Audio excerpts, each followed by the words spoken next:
Գորիսում մեկնարկել է Հայաստան-Ֆրանսիա ապակենտրոնացված համագործակցության 5-րդ համաժողովը արտաքին գործերի փոխնախարար Վահան Կոստանյանը նշել է, բարձր են գնահատում Ֆրանսիայի աջակցությունը Հայաստանի ինքնիշխանությանը, տարածքային ամբողջականությանը եւ ժողովրդավարության հետագա ամրապնդմանը երկկողմ եւ եվրոպական ձևաչափով Ֆրանսիայի ցուցաբերած օժանդակությանը, Հայաստանի պաշտպանական կարողություններին եւ տնտեսական դիմակայունության ամրապնդմանը, աջակցությունը Հայաստան-ԵՄ գործընկերության ընդլայնմանը, Եվրոպայի առավել մոտենալու ցանկություններին։ Հայաստանը չնայած արկա բոլոր մարտահրավերներին վճռական ջանքեր է գործադրում տարածաշրջանում տևական խաղաղության հաստատման համար, հիմք ընդունելով տարածքային ամբողջականության, ինքնիշխանության եւ սահմանների անխախտելիության սկզբունքը, որոնք փոխադարձաբար հարգելու հանձնառությունը Հայաստանը եւ Ադրբեջանը ստանձնել են Ալմաթայի հռչակագրով, ասել է նա։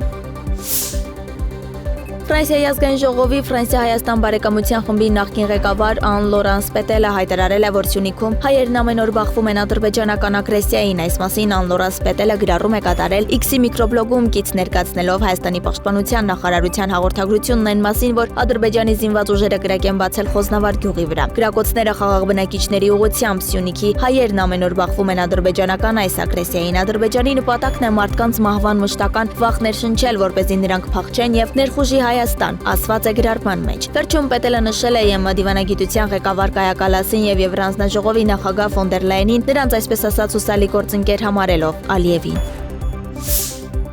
Իրանի արտգործնախարար Աբբաս Արաղչին ասել է, որ իր ռոմանցի գործընկերը 3 Թեհրան կատարած կարճատև այցի ժամանակ փոխանցել է Իրանի միջուկային ծրագրի շուրջ տարաձայնությունները հաղթելու ամերիկյան կողմի առաջարկի որոշ տարրեր։ Թեհրանը կպատասխանի ԱՄՆ առաջարկին համաձայն Իրանի ժողովրդի սկզբունքների, ազգային շահերի եւ իրավունքների, ասել է Աբբաս Արաղչին։